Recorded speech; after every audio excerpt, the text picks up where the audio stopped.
Hey guys, I'm Heather from Tomatoes, Puppies, and Everything Gardening. Join me today as I do a lot of backyard work. It is late winter, but it feels like spring today. It's going up to 70. The bees are out, the flies, the birds. It's just a gorgeous day. So I have so much work to do this week. We're going to be pruning a lot of the berry shrubs like blueberries, raspberry, blackberries. I've got to take care of the crepe myrtles. I'm behind on that. I've got just a ton of stuff to do. I'm going to transplant some columbine, and I'm going to expand a garden bed in the backyard yet again. I just did that about a month ago. So this is probably going to be like a part 1, part 2, part 3 because I have so much to get done this week while we have this great weather and before we get a ton of rain. So come along, let's get busy. Like I said in this video, we're going to focus on the backyard because my dog Tonto just had surgery on his foot a week ago, and he is kind of on limited activity, so he's just hanging out in the back so I can keep an eye on him so he doesn't lick his incision and I can work at the same time. So this giant whiskey barrel, I think it's 22 or 24 inches wide. I'm actually going to move it right there. And these two planters, one has a blueberry, one has a rose. I'm going to put those on the side of that big barrel. And then right here in this empty space, I just bought a hardy hibiscus on clearance. I want to try one right there because I think that would look absolutely stunning and gorgeous. And I just love them. I have none in the backyard, so it's going to be an experiment because I get mostly, this particular location gets more sun. It's more like a part sun slash kind of full sunish depending on the month of the summer, but I think it'll do fine here, so we're going to try it. I rake the area to get up some leaves and acorns. I also have this handy tool, and you roll it and it's supposed to pick up your acorns. And I would say it does about 70% of the time. We get so many that this is a must. Even if it doesn't pick up every single one, it helps a lot. Totally recommend it. Okay, let's get this hardy hibiscus in the ground. I was just checking placement, and now I'm just kind of making an outline of where I want it. I found a grub, so I put that in the bird feeder. I am digging horizontally because of my water lines and gas lines in the area. Always be aware of that. So here is some clay, and it holds water extremely well. I'm also checking the depth of the container before I determine if I've dug deep enough. And here's an up close look at these hardy hibiscus roots. You can see the plant looks dead on the surface, but if you look down at the roots, they look nice and beautiful and healthy. So I'm going to gently separate those to help with the roots to spread out once planted, since I am growing in a heavily clay area. And then here I am, I'm going to water this hole in really well, put the plant in, and then backfill slightly with some of that native soil. And then I'm going to use whatever I'd like to fill the rest of the hole. Compost, some good potting mix, just some garden soil, whatever I have. And let's see here. Let's see. Oh, in this picture you can see where I've kind of planted high. So that's something you might want to do if you also have a lot of clay in your ground, is to plant your shrubs and trees and so forth just a little high. Because clay, it holds a lot of wetness and it can be hard for some plants. So I did go ahead and put some creeping thyme to the back side of where this hardy hibiscus will be, and the inner side in the shaded areas. Creeping thyme needs light to germinate, so do not cover it. I also put down the micro clover, micro lawn blend to the other sides that will actually flow into the other grass areas. And that needs some straw. So I put the straw down, wetted it. And then as I'm done with everything, I fenced it in so Tonto cannot get to it. And I think it's going to look beautiful. Tonto is very, very happy out here. We've been out here all day working on the backyard. Oops, I made too much noise. So I'm also refilling all the suet cakes. And I like to buy the hot pepper, and that keeps the squirrel the squirrels from eating the food. So now that this project here is done, I came over here and I started working on this bed. Cleaned up, removed leaves, debris, transplanted these 2 little baby spinaches. I was growing them in the house, but it was just too hot in the house and they were like dying. I'll put a picture here. You can see how pathetic they look. They're happier outside. I'm going to put some more spinach all back there, and then peas. So I readjusted this kettle panel. I brought it up about 6 to 8 inches, and I sprayed my T-posts black so they would look more professional and less farmish, since I am gardening in an HOA. So I wanted it to look very smooth. So that's where we're at. Oh, so now I'm going to come back here, get all the leaves, weed, and I think I'm going to put my micro clover slash short grass blend right back here. If it doesn't grow well because of shading, I will just come through here, put cardboard down, and then mulch in a couple months. So that's where I'm at right now. In addition to spraying the T-post here in the backyard black, I checked all of the zip ties. Well, this one actually needed more and it needed to come up, and I fixed it. It'd been bothering me all last summer. I went over there and I checked the T-post over there, touched up paint on just the top and a few areas on the sides, and then I applied new zip ties because, you know, you got to check those. They do go bad every so often. Here's an update on my broccoli. Got those little dollar store cages on there. The squirrels are just ruthless. They don't care about my plants, so had to resort to covering them. You can see this is where I'm at right now. I'm trying to weed this area to put the grass and the clover blend down. But there's so many weeds, and they were buried under leaves, but they still survived all winter. So that's going to be a long job. It would be easier just to put cardboard and mulch, but I kind of want the grass that I'm going to plant there with the micro clover to match right here, but I might have to compromise. We'll see.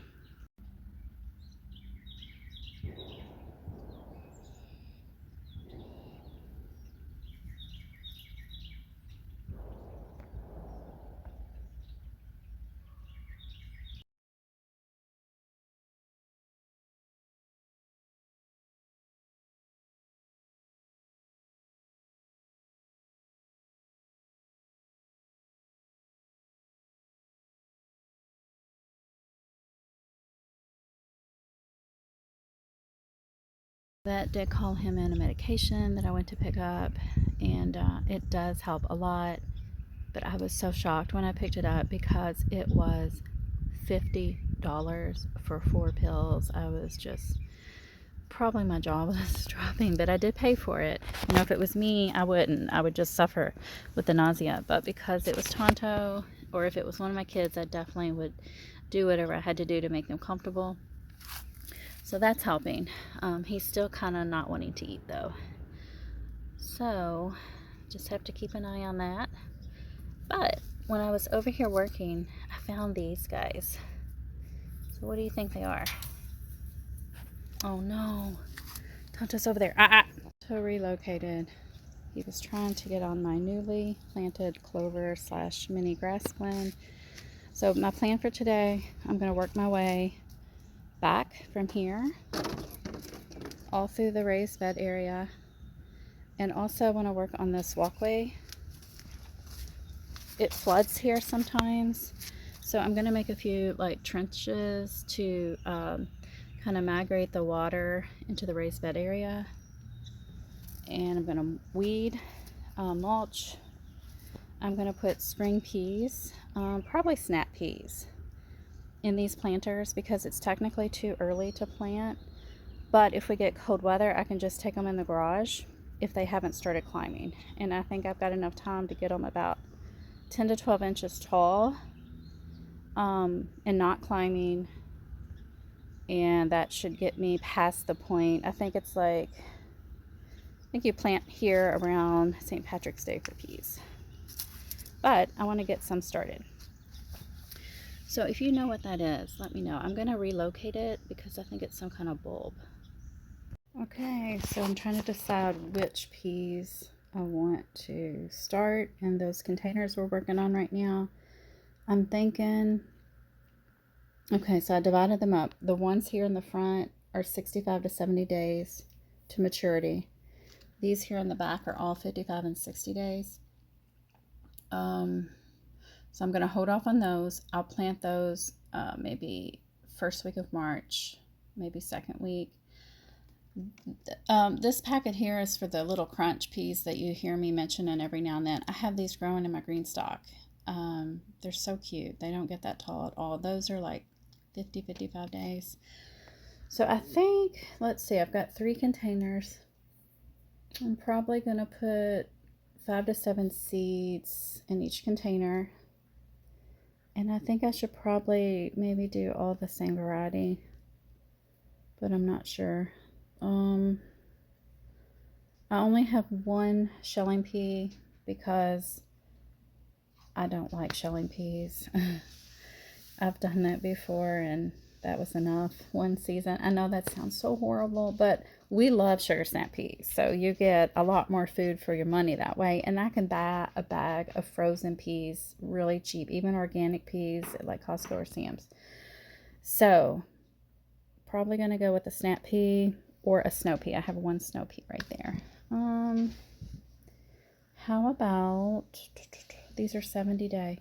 And I think I've had this seed pack for a year or 2. So why don't we go with this pretty, because that'll look nice. Yep, let's go with this one. Okay.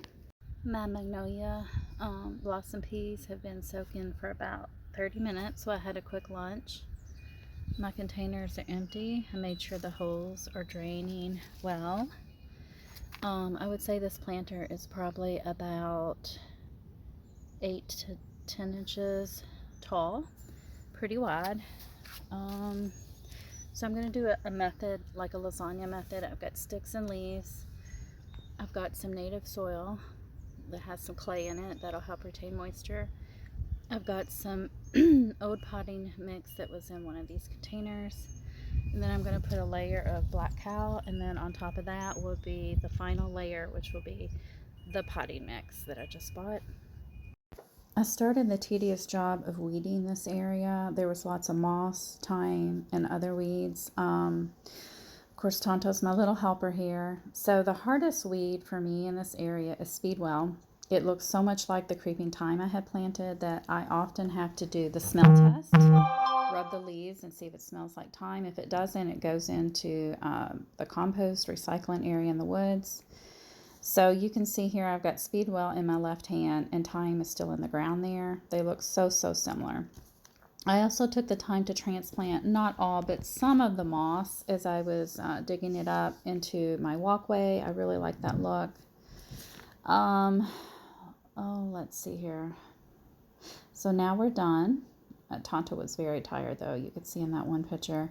So let's start with the pea planting. I did the layering method. Bottom was leaves, twigs, and sticks, and then I did a layer of native soil that also had some clay in it for moisture control. And then I used some old potting mix that had been in one of these containers, and then compost, and then another layer which was potting mix.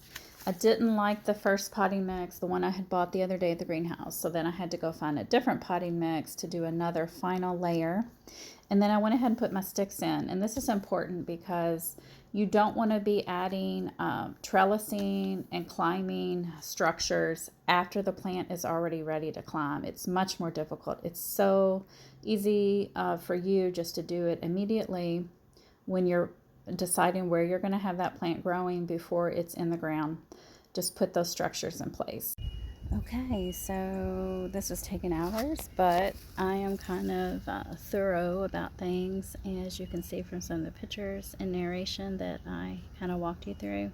So I've got one trench here that I lined with paper bags and then topped with mulch after I wet the paper bag. So that'll be my drainage system for this walkway. So I dug up all the creeping thyme that I could find when I was weeding, and also some of the moss, because my goal is to eventually have moss all in the cracks of the walkway. I did transplant the creeping thyme here, like 3-4 little bunches in each planter with the peas. There's 2 peas per bamboo stick there. So I think what I'm going to do here in this empty space is I'm going to put down some nice potting mix, and then I'm going to go find my bag of heuchera seeds. And I'm going to make like a little corabelle or heuchera nursery. They need light to germinate, so I'm just going to sprinkle them on top of the good potting mix that I put down and see if I can get some to germinate. They do require cold stratification as well. So we should have some more cold weather that will help out with that.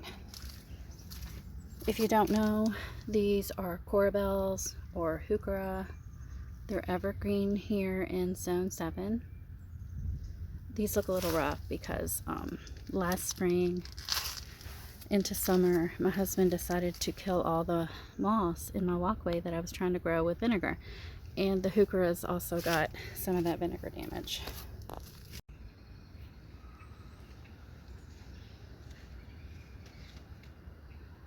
I have these 2 planters, 2 pockets on my green stock full of a very short variety of snapdragon. I think I'm actually going to put that over where I said I would start the heucheras, because we've got like days and days and days of rain coming, and I'm afraid they'll wash away. And these pockets are really overcrowded, and so they could use some thinning. That's where I left off, but I got all this area weeded, seeded, grass on, not grass, straw on top, and wetted so it would stay in place. Got all these trellises as a barrier to keep Tonto out, and the rakes. And this bed, this half of this bed is done. I've got spinach in there, some more of those magnolia peas in the back, and then the strawberries already here.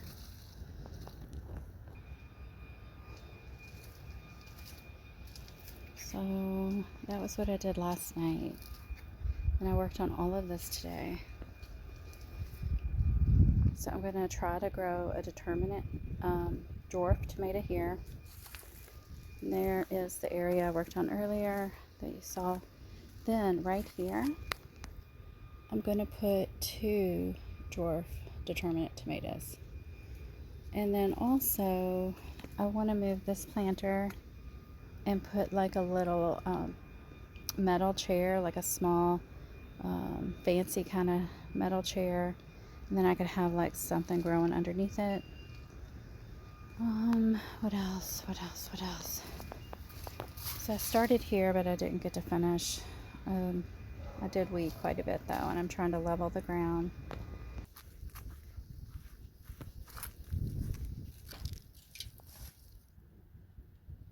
Why, Tonto? Why? Why would you even do that?